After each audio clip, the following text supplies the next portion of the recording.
আগামীকাল থেকে শুক্রবার সহ সপ্তাহের প্রতিদিনই চলবে মেট্রো রেল। একই সাথে চালু হচ্ছে কাজীপাড়া স্টেশন। রাজধানীর ইস্কাটনে ডিএমটিসিএল কার্যালয়ে এসব তথ্য জানান সংস্থাটির ব্যবস্থাপনা পরিচালক মোহাম্মদ আব্দুর রউফ। যানজটের মহানগরীতে দ্রুতগতির মেট্রো রেল জনপ্রিয়তা পায় সহজেই। তবে নগরবাসীর আক্ষেপ ছিল শুক্রবার বন্ধ থাকা নিয়ে। অবশেষে যাত্রী চাহিদা বিবেচনায় এখন থেকে সপ্তাহের 7 দিনই চলবে মেট্রো রেল।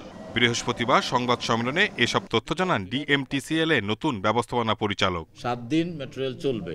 যদি তিনি বলেন, এমআরটি লাইন 6 এর ট্রেন প্রতি শুক্রবার উত্তরা উত্তর থেকে মতিঝিল পর্যন্ত বিকেল 3:30 থেকে রাত 9টা এবং মতিঝিল থেকে উত্তরা উত্তর পর্যন্ত বিকেল 3:50 থেকে রাত 9:40 পর্যন্ত চলাচল করবে।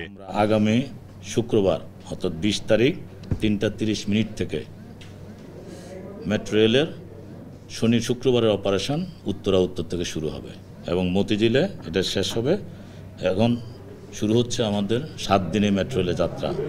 এর আগে ক্ষতিগ্রস্ত 2 স্টেশন চালু করতে বছরখানেক সময় লাগবে এমন কথা বলা হলেও মাত্র 62 দিনেই চালু হচ্ছে কাজীপাড়া স্টেশন। এটি সংস্কার করতে খরচ হয়েছে 20.5 লাখ টাকা। তবে মিরপুর 10 নম্বর স্টেশন চালু হতে আরও কিছুটা সময় লাগবে।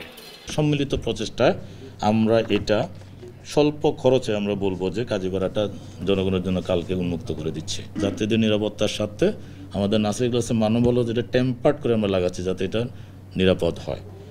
বিল্ডিং ম্যানেজমেন্ট সিস্টেম আমাদের 5 লাখ টাকার মতো ব্যয় হয়েছে। এগুলি মিলিয়ে 20.5 লাখ টাকা আমাদের লোকাল এই মুহূর্তে খরচ হয়েছে।